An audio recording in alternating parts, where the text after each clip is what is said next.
Hi everyone, welcome to MHTV. We've got a special episode today for Time to Talk Day, and I'm here with my colleagues who will introduce themselves in a minute. You can't join in the usual way tonight because we're not live. This is a recorded session. However, we'd still love to hear your contributions, so still join in via Facebook, Unite MHNA page, or go on to Twitter and follow the hashtag MHTV. We will be monitoring there and we will respond to any comments or questions, just not live. So I'm going to go over now to Michaela and Tania to introduce themselves. Today we're talking about Time to Talk. I'll be here as an MHTV presenter, but I'll also be here as a colleague working in health and justice. So expect tonight's episode will have a bit of a health and justice flavour. So I'll first go over to Michaela to introduce herself. Michaela. Thanks, Vanessa. So hi everyone, my name's Michaela. I am the National Patient and Family Engagement Lead for Practice Plus Group's Health and Justice Division. Thank you. Nice to have you with us. Tania? Hi, good morning everybody. My name is Tania Rodrigues. I'm a consultant clinical psychologist and I'm the National Head of Psychological Therapies for Health and Justice. Thanks. Nice to have you both with us. It's lovely having colleagues on MHTV. Yeah. So so today we're here to talk about Time to Talk Day, which is on Thursday, the 2nd of February. We just thought it'd be a nice opportunity to come online and share some thoughts ourselves about mental health, both how we manage our own mental health and the things that we use to look after ourselves and others. And then also a little bit about some of the work that we're doing in health and justice. So, Michaela, I wondered if you wanted to make a start just by sharing some thoughts around mental health. Sure. So, part of my role at work is to lead on health promotion events which follow some of the national campaigns, including Time to Talk Day. From a personal perspective, I think that learning to have conversations about mental health and mental well-being is something for me which has certainly developed over time as I've got older and maturer and kind of been exposed to different people within my life. So as a child, I really would never find the words to talk about how I was feeling, how I was mentally, my well-being. I've come from quite a traumatic childhood where we didn't really have conversations about how we were feeling. Most of the conversations in my house as a child was shouting, screaming and swearing.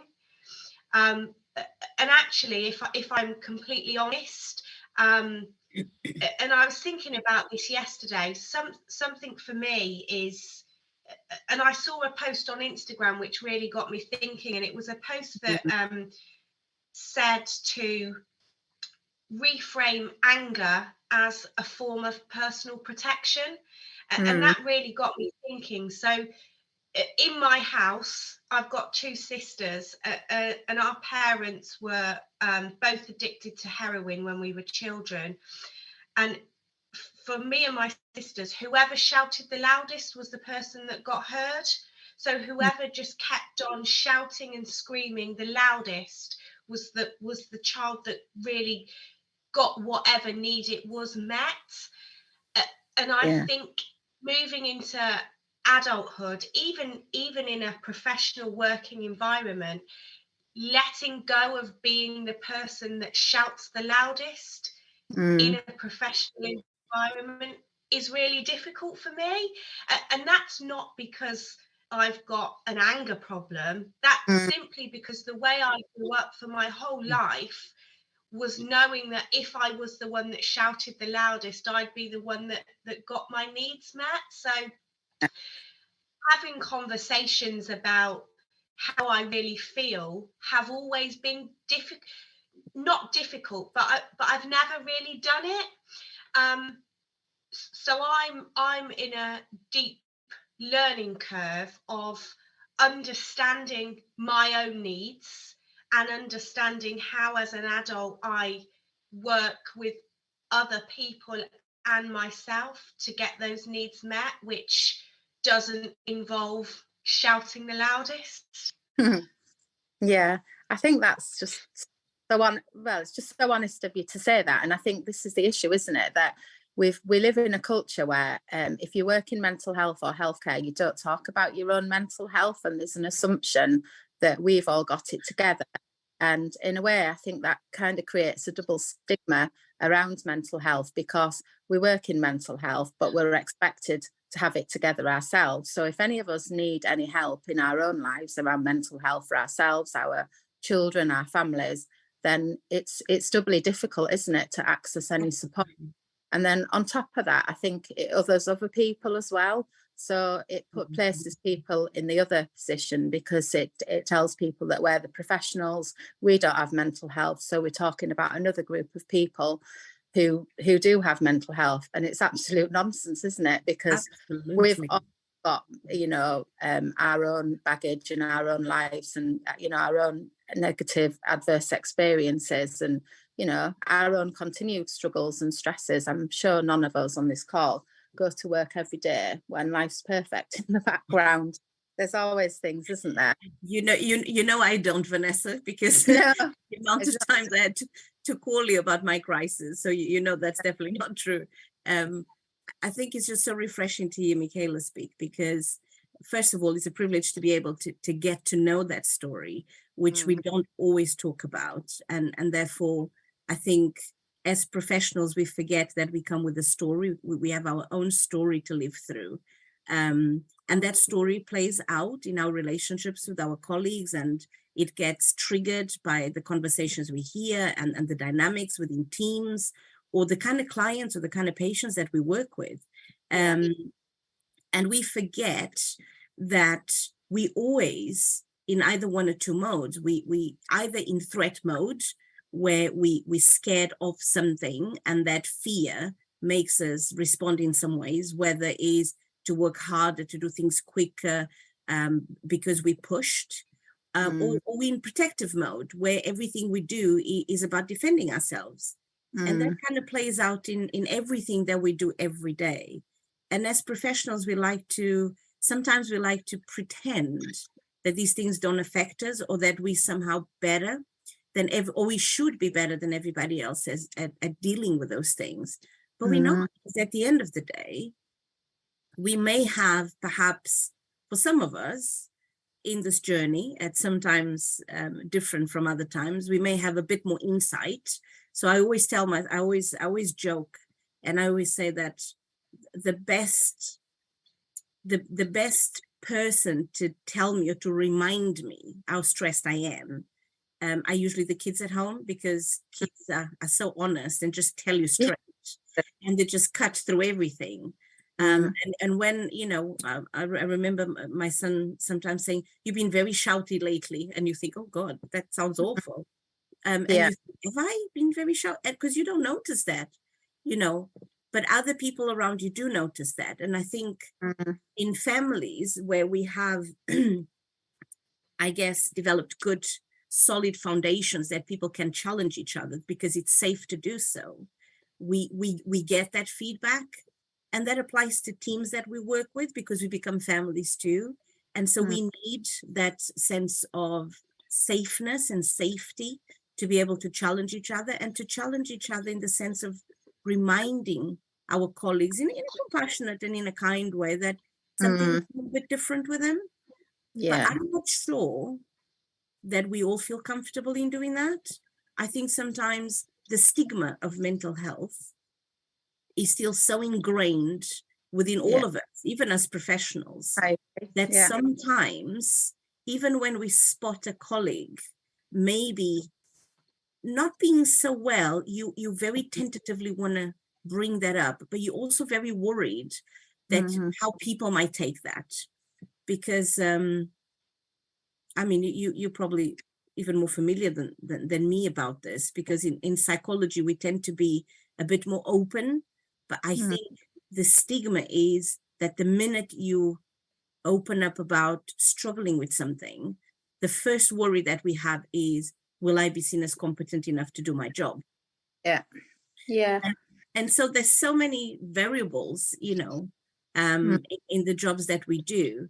But I think I was just thinking about this, the pandemic gave us in many ways a platform for all of us, maybe for the first time in a long, long time, for all of us from different backgrounds, different classes, different upbringings, to be confronted with a situation that completely pushed us out of our comfort zone.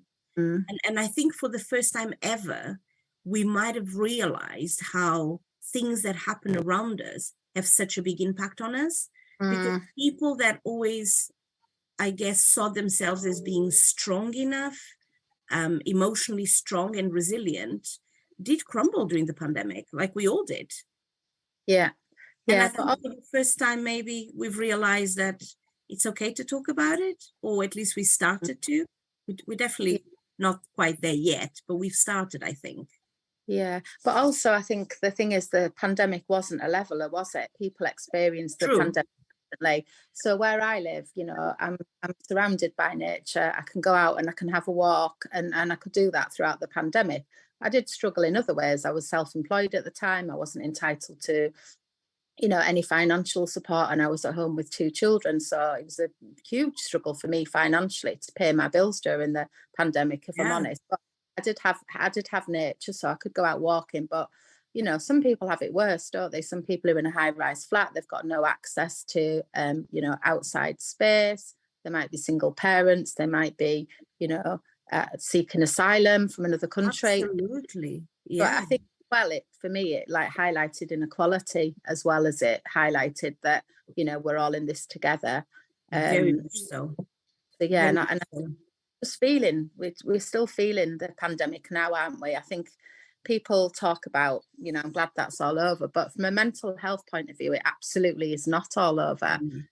The number of, young people, my own child included, who now don't want to go to school because of not having to go to school throughout the whole pandemic period. And there's an absolute tsunami of young people who are really struggling at the minute. So I think we have to remember that the pandemic might be over in terms of physically being managed, but it's not over from a mental health point of view, is it, at all? Absolutely. And not to mention the amount of losses that people experienced and the impact that it had. And I mean, we do know that certain communities got far more affected by the pandemic than others. We do know that certain workforces were far more affected than others. We know that this idea, I mean, we've been working from home, and some of us have the luxury to have access to technology, and so we can actually work from home, and that in itself is a luxury. But also the working from home with a lot of its potential benefits, it also has a lot of detriments, because there is a lack of connection. We're all sitting in our little, in little offices and spaces and talking through the screen. And there is something about that human connection that gets lost. I think so. Yeah, and I was thinking about that when Michaela was making her point, because I was thinking, if you find it difficult to kind of find a voice within the work environment, it can be quite difficult when you're on a Teams call, can't it? And do I put my hand up? How long have I got my hand up for? Is anyone going to respond? I need to say something here. It can be quite stressful at times. I mean, I find that as well. Especially if you don't know how to work all the buttons and where the icons go and where the emojis go and all of that. That is stressful enough for me. Yeah, but then I think we've lost that informality. Like, when I've worked in offices previously, you can get up, you can go into the kitchen, make a coffee, you into people there, you have a little chat with them. Often you get work done while you're making coffee, networking with other people, but we've lost that, haven't we? And I know we do have a balance at work, and we're quite fortunate because we do have the opportunity to meet up, don't we? But I think for some people who are doing that all the time and don't have that blended approach, it must be really tough and just tough being able to recognise when other people are struggling as well, because you don't have that. I think that we've definitely moved past that now within our organisation that we work for, and the blended approach works well. But just from my own personal experience, I think I've always been fairly good at managing a work-life balance. I mean, I like to be busy. I like to be kind of doing things often, but I also like to be able to step away from that and have a break. And the move between having a blended approach to work, because I've always been in this role, so I was always either traveling in an office or with the ability to work from home. Yeah. So I didn't really think that I would struggle with working from home completely, because I was fairly used to working in a solo role anyway. Yeah. But it was completely different for me. So obviously schools had closed down. My fiance at the time had been furloughed, and there was no escape from anything. So there was no time for me to go out on my own, even for a walk, because I felt like I was leaving other people that were also in a situation which wasn't normal.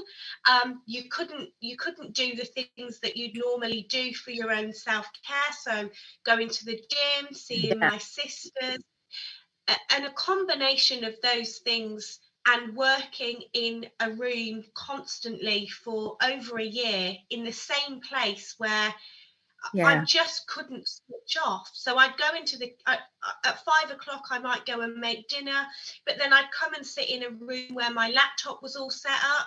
And if I saw a little email icon, I couldn't help but read it, even if it wasn't important, even if I didn't know, it didn't really need to know what it was. And I, for the first time, had to have 2 weeks off work, because I was just so unable to cope with just staying home. And it was, for me, I mean, I've never really had the opportunity to feel anxious or depressed, but that isolation gave me that opportunity to feel that. Absolutely. And it really, really hit me hard, to the point where, I mean, as a child, it was regular for me to wake up and have no bread and milk in the house. And kind of moving forward into adult life, and as a mother, I never wanted to wake up in a house that didn't have milk or bread for us to have a cup of tea and breakfast. And I remember one morning I woke up and I had no bread and I had no milk. And that just instantly brought me back. And that was because I couldn't find the energy to go shopping, because the anxiety of being in the supermarket and rushing to pack the shopping and move out of the supermarket quickly, that was too much for me. So when I woke up on that morning, I had to ring the doctors and ring work and say, I just can't work at the moment. And I think what the point you made, Vanessa, about children, my daughter started year 7 at the point of the pandemic, so she missed that opportunity to make all those friends and those bonds. And then we moved house after a couple of years to a different town, so she moved school, and I've let her have a few days off because she's got anxiety, because she feels low. But I don't think I would ring work now.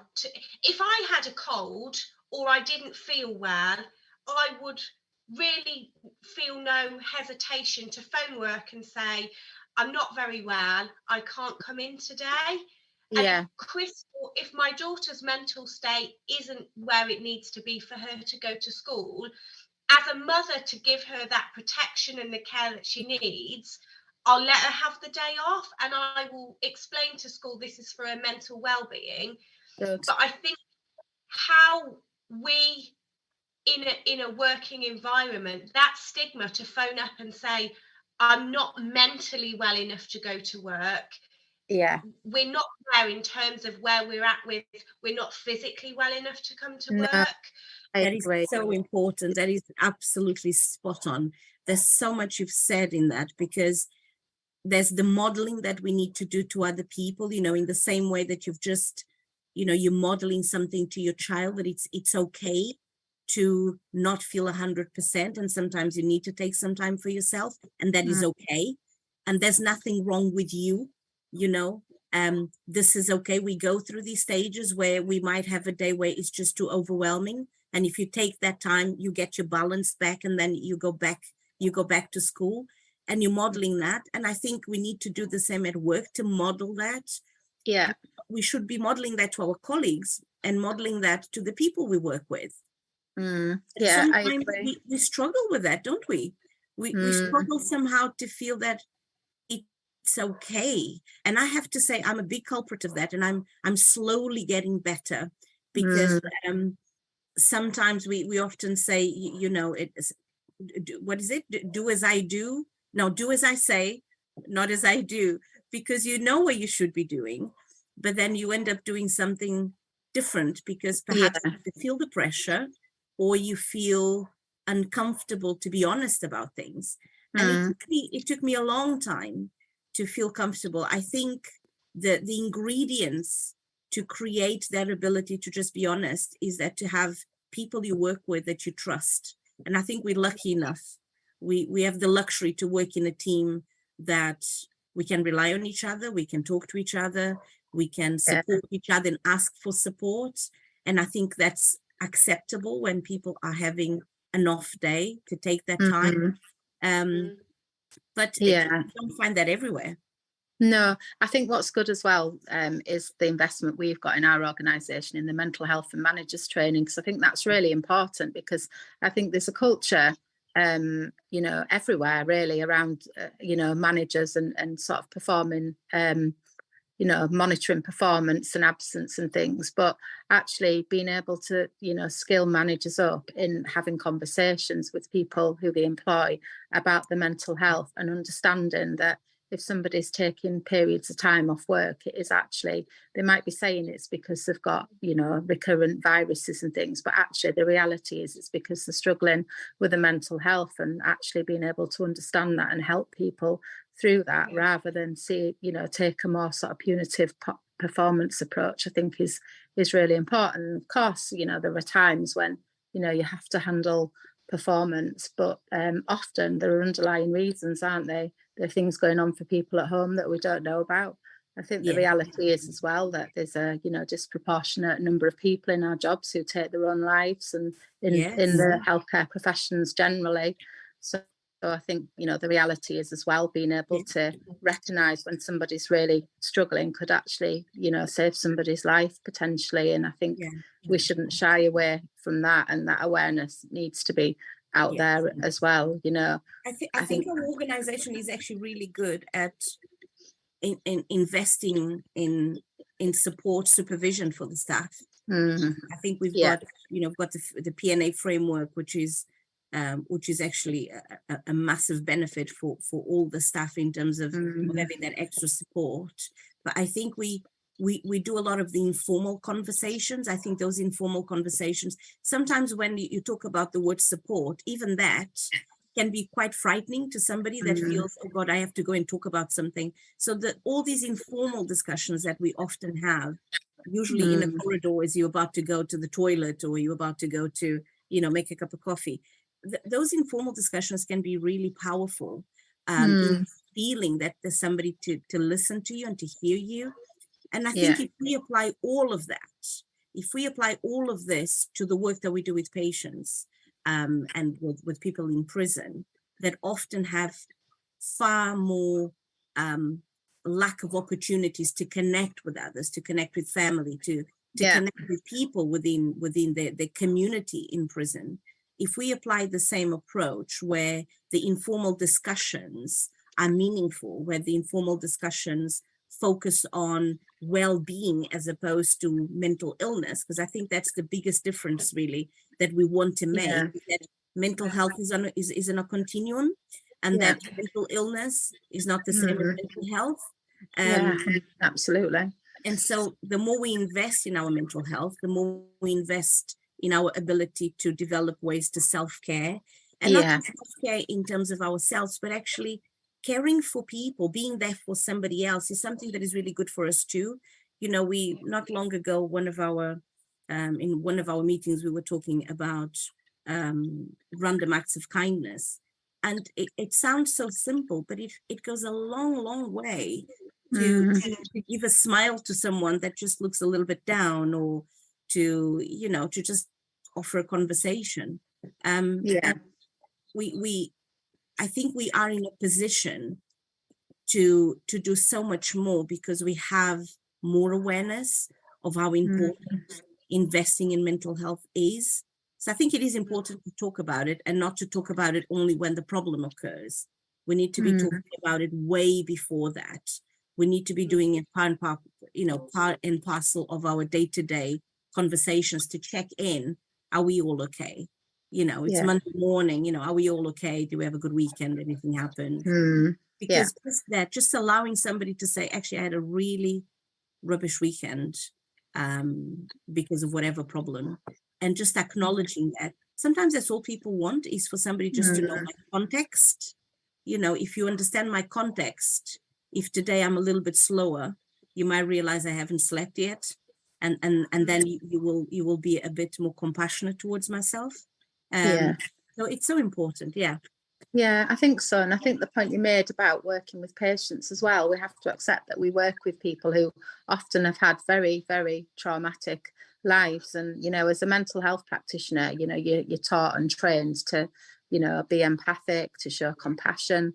But, having that compassion and empathy switched on all day can be really painful when you're absorbing other people's trauma. And then, as we've said, when you've got the backdrop of your own, possible trauma, history, personal stresses going on, it can be incredibly difficult.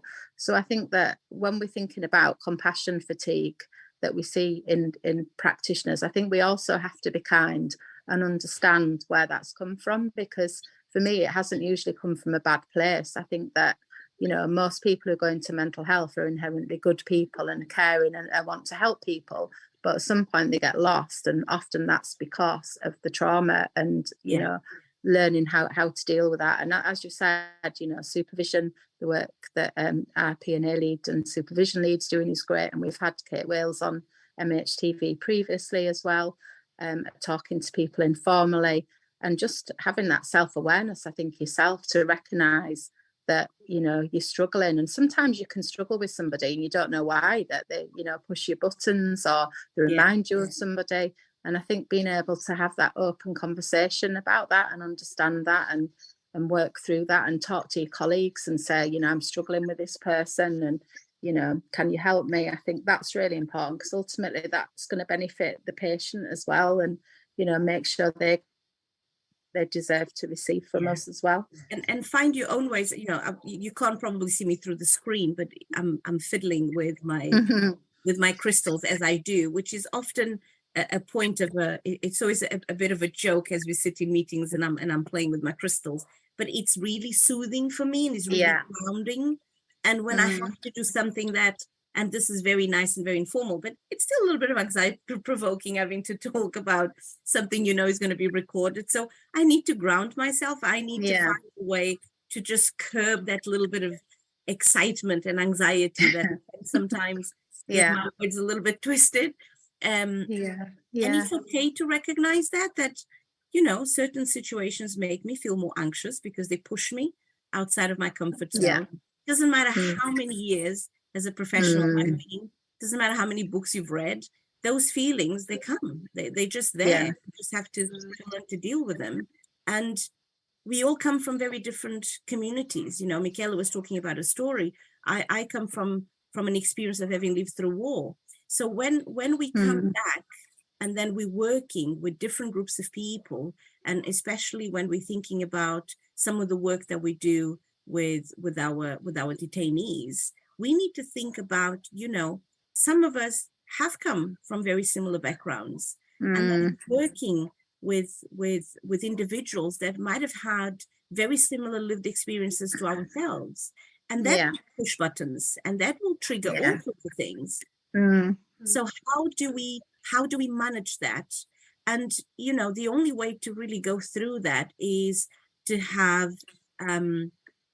people in the organization, to have our managers that have an awareness of, that there is cultural competence to help us talk about difficult things that not everybody might understand. I don't know if other colleagues might understand what it feels like to live through war.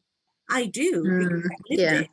But I don't think that my experience of war is going to be exactly the same as other people, because even though I did, I was still in a very privileged position. I had a house, I had a family. Not everybody had that.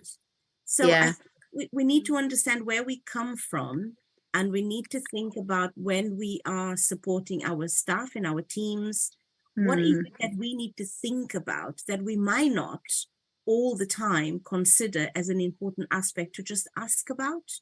And the same thing goes with, with the people that we work, people in prison.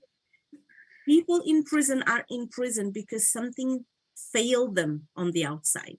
Okay, we often say, they've committed a crime. Yeah, of course they've committed a crime, but they've committed a crime in circumstances that sometimes failed us. We know we have a very high percentage of people in prison that are care leavers. We have a very high percentage of young people from the age of 15 to 21 that come through the criminal justice system that are in foster care. So something is going to miss in their lives there. And so we need to remember that any one of us, had our circumstances be different, ended up there. Yeah. Michaela, do you want to come in there? So, I think that it's probably just worth saying that we do send people to prison on remand that get released from court. So we've got people in prison that haven't offended, that haven't committed any crimes. We imprison innocent people. So I think that certainly throughout the pandemic, there was a perception that the vaccine rollout perhaps shouldn't go to prisoners over the elderly population in the community. Prisons are a community, and I think that this specific conversation is around a public health campaign. And from my experience of leading these within a prison setting, prisons as communities of people are often excluded from public health campaigns. So we will have a lot of targeted events where it's really easy to find resources for schools or colleges or doctors' surgeries. And we can locate this health information and this education for community groups. But what we see is prisons as a community are often excluded. So something which I find quite funny is obesity is an issue within prisons, and there was a whole government campaign for the traffic light system and for restaurants and takeaway places to start putting the calories of meals on menus. That isn't applicable to the canteen services within a prison. So prisons, again, are excluded from campaigns which are targeting health promotion. And I think this certainly includes mental well-being. So I think a point which I really want to make, which Tania, you gave me the idea when you spoke about your crystal. So we'll all have our own ways about how we look after ourselves and what we do to support ourselves when we're feeling anxious. So I really like Yankee candles. I really like my Peloton bike. I'm in a privileged position where these things I can afford and use. But prison is a very, very different landscape. So even if the mental health provision for treating mental illness and focusing on increasing mental well-being was perfect, even if it was perfect in terms of the delivery and the provision, the environmental factors which impact on the daily lives of people in prison means that it's often unachievable to be mentally well. To be mentally well, you have to be safe. 100%. You have to be psychologically safe. You have to be physically safe, and you have to be emotionally safe. Yeah. And actually, the prison environment is not a safe environment for people. So from my own experience, the absolute chaos of noise constantly, the effects that has on your ability to sleep, to recharge, to re-energize. For me as a woman, I like to be clean, very hygienic. Yeah. And I used to have a shower with flip-flops on, with a curtain that had blood stains on. It had hairs all over it. And I used to be on tiptoes, moving to try and shave my legs and not touch any of the sides or lean on the sides. And it's all of those factors 100%. are just part and parcel of that environment, which really impact on your ability to be mentally well, I think. And I think those things are really important for everyone within that setting to consider. So I know we always talk about a whole prison approach to health promotion, and that's so important, because in that setting it can't just be the mental health team or the mental health practitioners that are responsible for the mental well-being of people in prison, because it's impossible. Yes, absolutely. I think so. Absolutely true.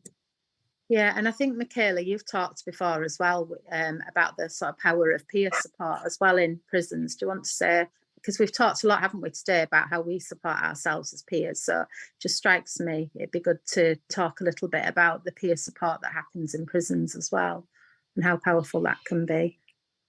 Yeah, so I think it's very well known that peer support is a great kind of area of development and focus for lots of services that work in a prison setting. So, I mean, we find the benefits that peers are more accessible, peers are trusted more by their fellow prisoners, and it's about having that shared experience of being in a situation. So I think that we see in history, actually, through the mutual aid groups, AA and NA, and the success of those. And my dad's been in NA and AA for 16 years, and he still goes 2 or 3 times a week, because that's a community for him. Yeah. And I think that this community building is so important for well-being. So people in prison are more accessible to each other, and they have that shared experience. And even just that shared experience makes conversations more easier and authentic. So it's easier for someone in prison to go and talk to someone else who's also a prisoner. So I think whilst we're thinking about time to talk and holding space for conversations around mental health, certainly when I was in prison, the physical barrier of accessing healthcare was a barrier to opening up conversations with healthcare practitioners about mental health. So who else is there if we want to facilitate and open this space, but we know in prisons that there are physical barriers which prevent this with healthcare professionals?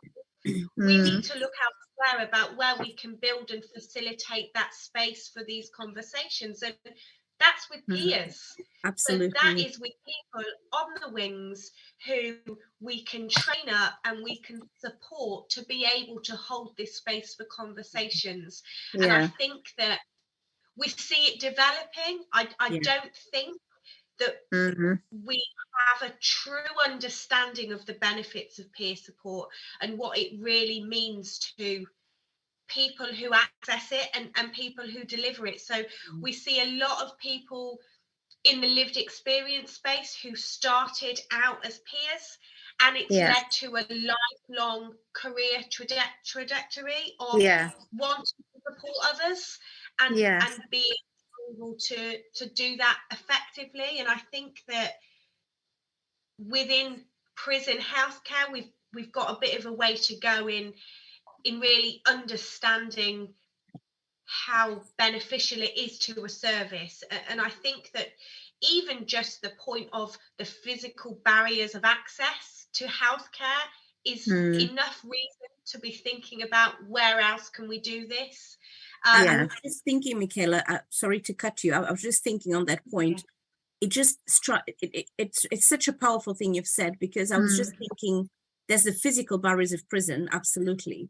But if we think one step further and we think about the minority communities that we have in prison, people that speak a different language, peer support becomes invaluable in terms of maintaining a spirit of community, and to have people that can understand you in your own language. There's such subtleties when it comes to well-being and mental health, the expression of emotion, and the vocabulary to talk about emotions is so different from language to language that things get lost in translation.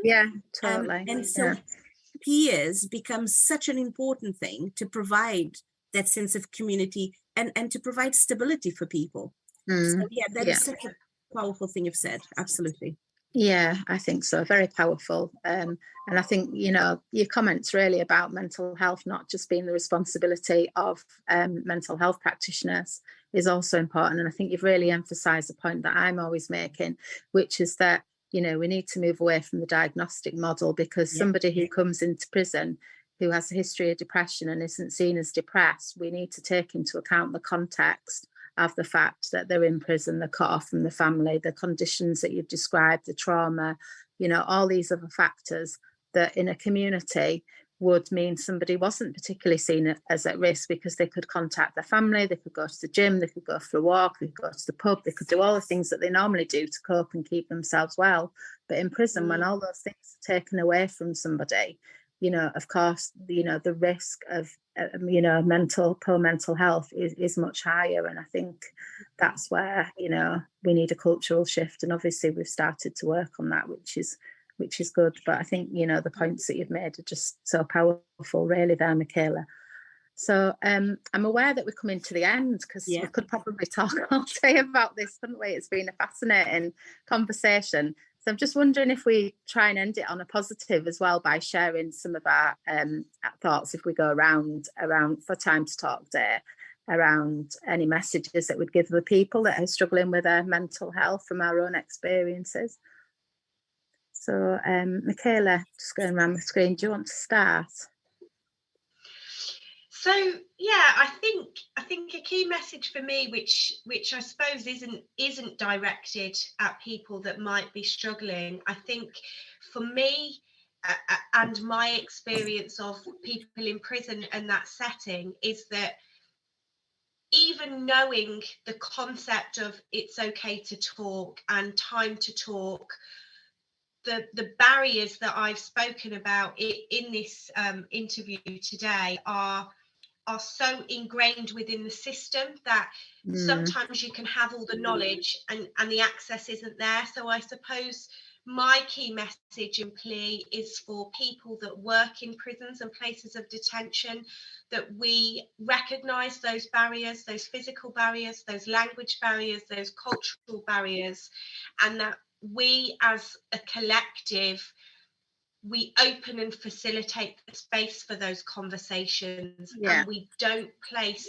the responsibility on those. I think even just in the context of mental ill health outside of a prison setting, it's very difficult in states of depression and anxiety. And that's from my experience. I do not have any diagnosed mental illnesses, but from my mum's experience, who does, the compounding effects of that on a life means that the ability to have those conversations is often not there because of mental illness, because of states of depression. So my message and plea is to facilitate the conversations with people and kind of reciprocate that, but I don't think that the expectation from a professional stance should be that we expect people to come and tell us, because we know that there are lots of things which affect that and mean that often it's not possible. Yeah, I totally agree with you. Yeah, Tania? I think Michaela's covered so much that really my message is, I think let's just see people as people. Let's just relate to people as another human being. Let's see the human being, and let's remember that as human beings, we need to connect, and it's connection that leads to change. So let's connect with people. Let's ask questions. Let's not wait for people to come to us. Let's just ask questions. Let's just be curious enough to wonder how people might be. And let's be genuine about it. Let's not, it's not a tick box exercise. It's a genuine ask. So I think my message is be kind and compassionate to others. See them as you want to be seen yourself. And I think that's going to take us somewhere. Yeah, I totally agree. Yeah. Sorry, can I just jump in before you say yours? You can. Tania, what you said earlier when I was talking about letting my daughter have days off for school for mental well-being, you said something which I think needs to be a key message for anyone listening to this on Time to Talk Day, which is it's not something that's wrong with you. Yeah. So declines in mental health and mental well-being have so many factors: poverty, housing, employment. And I think all of us understanding that when we have bad days, that it isn't something that is wrong with us is a really important message for people to feel brave enough to talk about what's happening to them. Yeah, no, I agree. It's really important. I think for me, I would just echo everything that you've both just said. And I think the comments about being kind as well and looking out for other people is really important as well. And just, building a community and being part of a community. I also think that, Time to Talk Day is just one day. And I know a lot of people are quite critical of these one-day awareness campaigns. And I do totally understand that. But I also think that, if you've got one, even if it's just one day where somebody tunes into the Time to Talk campaign and thinks, actually, I'm going to contact my neighbour or I'm going to speak to my friend who I know is struggling at the moment, if it makes a difference to one person's life, then I think it's really important. And that's not to say that, it's going to be, the way to solve problems around mental health and it's going to be the panacea. But I think that having these campaigns and encouraging people to talk about their mental health and to help other people is a good thing. The other thing for me that I've reflected on during this conversation is that we've got our mental health conference on the 20th of February. And for the next couple of weeks after this, we've got some featured discussions around health and justice.